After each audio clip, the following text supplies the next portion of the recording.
Good morning dear students.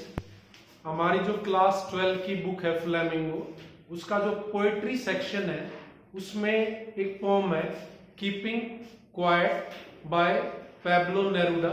उसको discuss करेंगे हम। फर्स्ट उसका इंट्रोडक्शन आपके साथ डिस्कस करेंगे कि राइटर कौन है, राइटर का कहाँ जन्म हुआ था, क्या क्या अवार्ड जीते हैं, क्या स्पेशलिटी है, क्या उनका थीम है, पोम का क्या थीम है, पोम किसके बारे में है और क्या बेसिक आइडियाज या मेन आइडियाज है पोम के, और पोम है किसके बारे में और क्या इससे मैसेज मिलता है और पोम का थीम क्या है। तो let us start with the topic keeping quiet by Pablo Neruda. Pablo Neruda was born in 12th July 1904. Was born on 12th July 1904 in Santiago, Chile. He is a Nobel laureate, means Nobel Prize winner in literature. His father opposed him, but he was a journalist and writer at the age of 16, and later he devoted himself to full time poetry. तो जो Pablo Neruda है उनका जन्म 12 जुलाई 1904 को chilli Santiago में हुआ था। उनके पिताजी ने पहले उनके लेखन का विरोध किया कि वो इसके खिलाफ थे कि अपना टाइम क्यों वेस्ट कर रहे हो और राइटिंग की तरफ क्यों जा रहे हो, कोई कैरियर नहीं है या कोई कैरियर ग्रोथ नहीं है, तो इसके विरोध में थे। पर जो पैब्लो नेरुडा थे वो 16 साल की उम्र में ही एक जर्नलिस्ट और राइटर बन चुके थे और बाद में उन्होंने अपना फुल टाइम पोएट्री को डिवोट किया और उसी की बनिस्बत उनको 1971 में नोबेल प्राइज मिला था लिटरेचर में। साहित्य का नोबेल पुरस्कार जो सबसे बड़ा इनाम है साहित्य में, वो पैब्लो नेरुडा को मिला था 1971। अब बात करते हैं अपनी पोम की, keeping quiet. This is a poem that encourages self-introspection and silence. The poem is about the importance of silence and stillness and how taking a moment to pause can help us connect with ourselves and the world around us.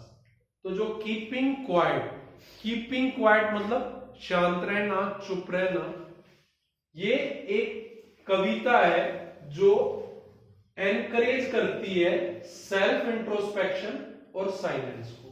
Self introspection, self मतलब खुद का, स्वयं का, introspection अवलोकन, आत्म अवलोकन और खामोशी को एनकरेज करती है ये कविता।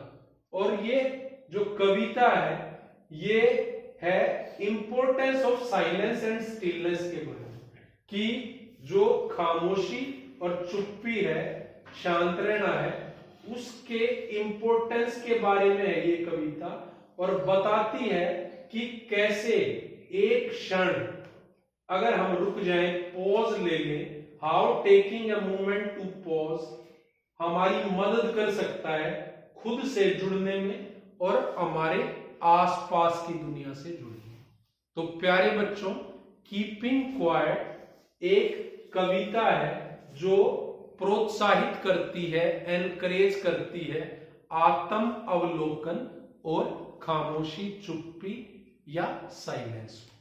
तो और ये इंपॉर्टेंस बताती है साइलेंस और स्टिलनेस की, और कैसे अगर एक पॉज का मूवमेंट हम ले लेंगे, थोड़ा रुक जाएंगे, तो पॉज का वो मूवमेंट, थोड़ा सा रुक जाना, ठहर जाना, कैसे मदद कर सकता है हमारी खुद से कनेक्ट करने में और इस सारी दुनिया से जो हमारे चारों ओर है कनेक्ट करने में।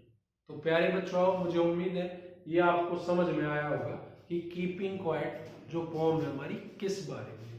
अब जो पोम का थीम है, the pome tells us about the big impact of silence and self introspection in making this world a better place। जो थीम है इस पोम का वो ये है कि कविता हमें बताती है बड़े से इम्पैक्ट या प्रभाव के बारे में, किस चीज का बड़ा प्रभाव है? साइलेंस का और सेल्फ इंट्रोस्पेक्शन का, खामोशी का और आत्म अवलोकन का इस दुनिया को एक सुंदर स्थान बनाने में बहुत बड़ा प्रभाव है साइलेंस का और सेल्फ इंट्रोस्पेक्शन का। तो जो पोएट पैब्लो नेरुडा है वो कहना चाहते हैं कि अगर हम एक क्षण के लिए रुक जाएं, जैसे लॉर्ड बुद्धा ने कहा था कि अंगुलीमाल को कि मैं तो ठहर गया हूं, तुम कब ठहरो। तो ठहरना है, रुकना है, ये इनएक्टिविटी नहीं है, एक पॉज है, एक ब्रेक है, एक क्षण है जिसमें हम रुकेंगे और खुद का, सेल्फ का इंट्रोस्पेक्शन, अवलोकन, खुद के अंदर झांक कर देखेंगे कि हम क्या कर रहे हैं, हम किस चीज के पीछे भाग रहे हैं, हमारा लक्ष्य क्या है, हमारे जीवन का उद्देश्य क्या है, हम कहां जा रहे हैं, हमें कहां जाना चाहिए। तो रुक जाएं एक बार, एक क्षण के लिए एक पॉज ले लें, एक ब्रेक ले लें और खुद को समझें, जाने, खुद के अंदर जाके कि हम चाहते क्या हैं, हमारा मन मस्तिष्क क्या चाहता है। कहीं हम मेटेरियलिस्टिक चीजों के पीछे तो पागल नहीं है, कहीं हम उस दिशा में दौड़ तो नहीं लगा रहे हैं जिधर हमारा मन ही नहीं है, कहीं हम वो काम तो नहीं कर रहे हैं जिसकी बिल्कुल आवश्यकता नहीं, कहीं हम खुद को, परिवार को, इस संसार को ठीक ढंग से जान ही नहीं पा रहे, पहचान ही नहीं पा रहे और उतना समय इंपॉर्टेंट चीजों को नहीं दे रहे हैं जितना हमें देना चाहिए। तो एक मूवमेंट ऑफ पॉज और break can lead us to greater heights, can lead us to a being a better person, कि हमें ये मूवमेंट पॉज का या ब्रेक का एक अच्छा इंसान बनने में मदद कर सकता है। हमारा जीवन किस दिशा में और हम कैसा जीवन चाहते हैं उसको समझने में हमारी मदद कर सकता है। तो थीम क्या है पोम का कि ये जो पोम है वो बताती है big impact of silence and self introspection in making this world a better place. अब इस पोम में जो बेसिक या मेन आइडियाज है वो क्या क्या है? फर्स्ट आइडिया है इंट्रोस्पेक्शन। इंट्रोस्पेक्शन अवलोकन, एनालिसिस। सेल्फ इंट्रोस्पेक्शन खुद का एनालिसिस, आत्म अवलोकन, खुद के अंदर झांकना, खुद को समझना, जानना है, ये है introspection. Second is peace and harmony. The poet wants the human beings to stop for a while and stop harming animals and other creatures of this world।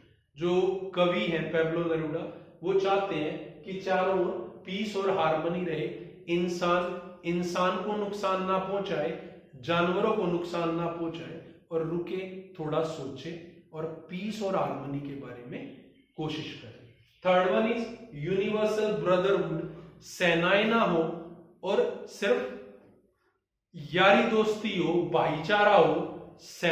जो सेना में काम करने वाले सैनिक हैं वो भी हाथों में हाथ डाल के एक दूसरे का और साथ में चले, सिर्फ मतलब यूनिवर्सल ब्रदरहुड, जो पूरा वैश्विक भाईचारे की बात हो। पोएट की ऐसी सोच है, ऐसी चाहना है। The poet wants universal brotherhood and wants even the soldiers to put clean clothes and walk along by putting their hands close yet together. Fourth one is avoidance of war. The poet wants that there should be no war. The countries and people in power should try to avoid any type of war. जो कवि हैं Pablo Neruda वो चाहते हैं कि युद्ध ना हो, कि जंग तो चंद रोज होती है पर जिंदगी बरसों तलक होती है, कि जो लड़ाई है, युद्ध है, वो तो कुछ ही दिन का होता है पर जिंदगी बहुत बाद तक उसका पश्चाताप करती है, उसका परिणाम भुगतती है। जैसे वर्ल्ड वॉर में हिरोशिमा और नागासाकी, जो जापान के दो द्वीप थे, वहां पर अमेरिका ने परमाणु बम गिरा दिया था, उसका खामियाजा जापान ने और मानवता ने सदियों तक भुगता है। तो Pablo Neruda wants that there should be no war. Avoidance of barriers. The poet Pablo Neruda wants that nobody should speak even in any language for a moment so that there should be no barriers। कवि चाहते हैं कि कोई भी कुछ ना बोले किसी भी भाषा में, क्योंकि भाषा बैरियर क्रिएट करती है। ये हिंदी है, ये तमिल है, ये मैंड्रिन है, ये इंग्लिश है, ये स्पेनिश है, ये तेलुगु है। तो ये भाषाई जो विविधता है ये अनेकता में एकता की तरफ अग्रसारित तो करती है, पर लोगों ने इसमें द्वेष ढूंढ लिया है कि ये हिंदी भाषी है, ये इंग्लिश भाषी है, ये स्पेनिश बोलता है, ये मैंड्रिन बोलता है, ये तमिल बोलता है, ये तेलुगु। तो एक बैरियर सा क्रिएट हो जाता है उससे, बल्कि भाईचारा, peace and harmony, universal brotherhood, ये सब पोएट की आकांक्षाएं हैं, डिमांड है ह्यूमन बीइंग से और ह्यूमन रेसेस से। तो वो चाहता है कि avoidance of barriers, that we should not speak in any language for a moment, for time being, so that there should be no barriers. तो प्यारे बच्चों, मुझे उम्मीद है कि आपको समझ में आ गया होगा कि कीपिंग क्वाइट जो पोम है वो about silence and self introspection है, कि कैसे साइलेंस और सेल्फ इंट्रोस्पेक्शन हेल्प कर सकते हैं और कितने इंपॉर्टेंट है हमें खुद से कनेक्ट करने में और जो हमारे चारों ओर दुनिया है उससे कनेक्ट करने में। और जो पोम का थीम है वो ये बताता है कि साइलेंस और इंट्रोस्पेक्शन, सेल्फ इंट्रोस्पेक्शन का बहुत बड़ा इम्पैक्ट है इस दुनिया को एक सुंदर स्थान बनाने में। और जो poet wants that we should self introspect, there should be peace and harmony, there should be universal brotherhood and there should be no war and there should be avoidance of any type of barriers। तो प्यारे बच्चों, इस कविता में जो poet Pablo Neruda है वो चाहते हैं कि हम एक क्षण के लिए रुक जाएं, कोई काम ना हो, मशीनों का शोर ना हो और रुकें, इंट्रोस्पेक्ट करें, जाने खुद को, इस दुनिया को, इसको बेहतर बनाएं, खुद को बेहतर बनाएं। पर जो पोएट है वो ये भी नहीं चाहता है कि इनएक्टिविटी हो, इस चीज को, वो मूवमेंट को, जो पॉज है उसको इनएक्टिविटी से कनेक्ट नहीं करना चाहता है। वो ऐसी स्टिलनेस, साइलेंस चाहता है जैसा अर्थ में दिखता है कि कभी तो अर्थ में कुछ नहीं होता है और फिर बाद में जब स्प्राउट्स आते हैं तो जीवन दिखता है। तो वो चाहता है कि हम धरती से सीख सकते हैं कि वो हमें डेड दिखती है लेकिन बाद में जीवन दिखता है। तो एक मोमेंट का ब्रेक लें, पोज लें, खुद को, इस दुनिया को, संसार को, दूसरे ह्यूमन बीइंग्स को जाने, किसी को नुकसान ना पहुंचाए, हर तरफ पीस और हार्मनी हो। तो ये कवि चाहता है। तो अगली जो हम वीडियो शेयर करेंगे आपके साथ इस चैनल पे, उसमें हम इस पोम का लाइन बाय लाइन एक्सप्लेनेशन लेंगे। जितने स्टेंजा हैं उनका अलग अलग डिटेल्ड एक्सप्लेनेशन करेंगे ताकि आपको एक एक लाइन का मतलब समझ में आ जाए और कोई भी डाउट ना रहे।